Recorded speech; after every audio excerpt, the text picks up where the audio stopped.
दोस्तों, कैसे हैं आप सब। I hope that you be fine. स्वागत है आपका थ्योरेटिकल भैया में। इस वीडियो में हम कवर करने जा रहे हैं क्लास 10th की हिस्ट्री का चैप्टर 1 का पार्ट 6।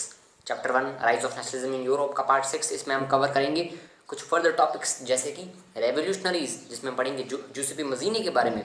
और तो और हम पढ़ेंगे एज ऑफ रेवोल्यूशंस, जिसमें कैसे के रेवोल्यूशंस हुए थे। एक एज हुई थी और ड्यूक मेटरनिटी की एक स्टेटमेंट है, उसका एनालिसिस का क्वेश्चन आता है, तो वह आपका इस पार्ट से बन जाएगा क्वेश्चन। सो बने रहिए इस वीडियो में अंत तक। मैं गारंटी देता हूँ कि आपको समझ में आएगा। अगर आप समझने की कोशिश करोगे तो ज़रूर आएगा। सो लेट्स स्टार्ट फ्रेंड्स, ये भी स्टार्ट शुरू करते हैं। सबसे पहले हम देखते हैं, आज रेवोल्यूशनरीज़ के बारे में पढ़ेंगे। रेवोल्यूशनरीज़ मतलब क्या है? क्रांतिकारी। क्रांतिकारी तो हमने भारत में भी देखे हैं, भगत सिंह, सुखदेव, राजगुरु, जिनको फांसी दे दी गई थी। और एक नज़र से माना जाए चंद्रशेखर आज़ाद, ये सब क्या थे? क्रांतिकारी थे, भारतीय क्रांतिकारी। इस तरह से हमको यूरोप की क्रांतिकारियों के बारे में पढ़ना है। हमने देखा था न्यू कंजर्वेटिज्म पिछले पार्ट में, लास्ट पार्ट में, पार्ट 5 में, कि जो कंजर्वेटिज्म आइडियोलॉजी थी, मतलब इनकी लिबरल्स का बहुत ज़्यादा विरोध करती थी। उनका ऑपरेशन इन्होंने किया, दमन किया। तो बीच में क्या हुआ कि बहुत से लिबरल्स अंडरग्राउंड हो गए, छुप गए, और वहीं से उन्होंने सीक्रेट सोसाइटीज़ बनाई। ये रेवोल्यूशनर सीक्रेट सोसाइटीज़ क्यों? ये सीक्रेट सोसाइटीज़ क्या करती थी? ये रेवोल्यूशनरीज़ को ट्रेन करती थी ताकि वो अपना जो मैसेज है लिबरल्स का, वो पूरे यूरोप में फैला सके।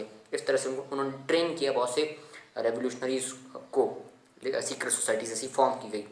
उसमें सबसे जो फेमस रेवोल्यूशनरी है वो है जूसेपी मजीनी। जूसेपी मजीनी ये इटालियन रेवोल्यूशनरी है।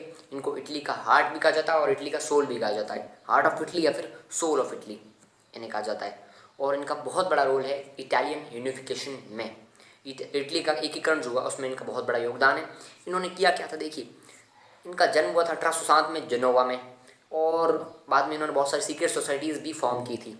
इनको बाद एक बार जो इन्होंने एक रिवोल्ट कराया था, रिवोल्ट के लिए पकड़े गए, तो फिर उन्होंने इनको देश निकाला दे दिया गया, मतलब देश से निकाल दिया गया इनको। और बाद में इन्होंने 2 सीक्रेट सोसाइटीज़ भी फॉर्म की थी। इन 2 सीक्रेट सोसाइटीज़ में पहली थी यंग इटली, दूसरी थी young Europe. Young Italy Europe में, यंग इटली मर्सेल्स में, यंग यूरोप बर्न में। मर्सेल्स का फ्रांस में, फ्रांस में इन्होंने फॉर्म की थी यंग इटली। और यंग यूरोप उन्होंने फॉर्म की थी बर्न में। बर्न का स्विट्जरलैंड की वर्तमान में राजधानी भी है, स्विट्जरलैंड, ठीक है, वहाँ पर। तो ये रेवोल्यूशनरीज में इनका नाम आता है, बहुत फेमस है। तो यहाँ से इनका ही क्वेश्चन आ सकता है, और कुछ नहीं है। नेक्स्ट पार्ट है एज ऑफ रेवोल्यूशन, मतलब क्या है। फिर ये जो टाइम था ना इनका, 1830 तक चला। उसके बाद रेवोल्यूशंस की एज, मतलब युग ऐसा कि रेवोल्यूशंस ही रेवोल्यूशंस हुए। उस दौरान बहुत सारी क्रांतियाँ हुई। इनकी सबसे पहली जो क्रांति थी उसमें वो 1830 में हुई फ्रांस में, जिसको जुलाई रेवोल्यूशन कहा जाता है। जुलाई में हुआ था ये रेवोल्यूशन, जिसके तहत क्या था, जो वहाँ कंजर्वेटिव्स ने पुनः जो स्थापित कर दी थी bourbon dynasty, treaty of Vienna के थ्रू, उसको हटा दिया गया। और कॉन्स्टिट्यूशन मोनार्की, मतलब संवैधानिक राजतंत्र, मतलब कि ये कॉन्स्टिट्यूशन होगा, वहीं एक मोनार्की पर कंट्रोल लगेगा। जैसे आज ब्रिटेन में ना कि रानी भी है और संविधान भी है, उसी तरह से वहाँ पर ऐसा सिस्टम लाया गया। वहाँ पर राजा था, राजा कौन था? राजा किसको बनाया गया? लुइस फिलिप को। लुइस फिलिप बहुत इंपॉर्टेंट नाम है इस जुलाई रेवोल्यूशन में। जैसे ही ये रेवोल्यूशन हुआ, तो मान लो, ऐसा मानो कि मतलब फैल गया रेवोल्यूशन, ऐसे आग की तरह पूरा फैल गया यूरोप में। हर जगह रेवोल्यूशन होने लग गए लगातार। इसी को देखकर है ना, जो कौन हमारे ड्यूक मैटरनिटी, वो कहते हैं कि when France नीजेस rest of the Europe catches cold, मतलब जब फ्रांस छींकता है तब बाकी यूरोप को क्या हो जाता है? जुकाम हो जाता है बाकी यूरोप को। तो ऐसा ही हुआ, जैसे फ्रांस में रिवॉल्ट हुआ, बाकी जगह पर रिवॉल्ट फैल गया, रिवॉल्ट होने लगी दूसरी जगहों पर भी। रिवॉल्ट कहाँ कहाँ हुआ? सबसे पहले एकदम जैसे ही जुलाई रेवोल्यूशन, उसके बाद ब्रसेल्स, यानी जो बेल्जियम की वर्तमान में राजधानी है, वहाँ पर ब्रसेल्स में ये रेवोल्यूशन हुआ एक, जिसके तहत ब्रसेल्स सेपरेट हो गया किससे? यूनाइटेड किंगडम ऑफ नेदरलैंड से अलग हो गया।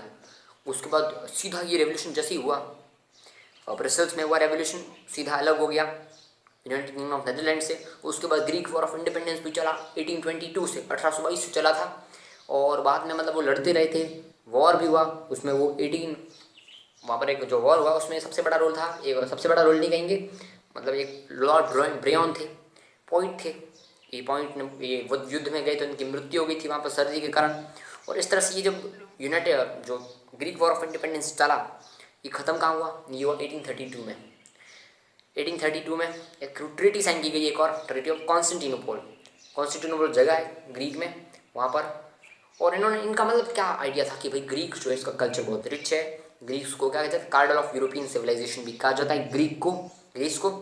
और इसलिए मतलब इनका 1832 में इनका ये रेवोल्यूशन जो था ये एंड हुआ, और इनको आज़ादी मिल गई, ग्रीस देश को जो है इनको आज़ादी मिल गई आज़ादी।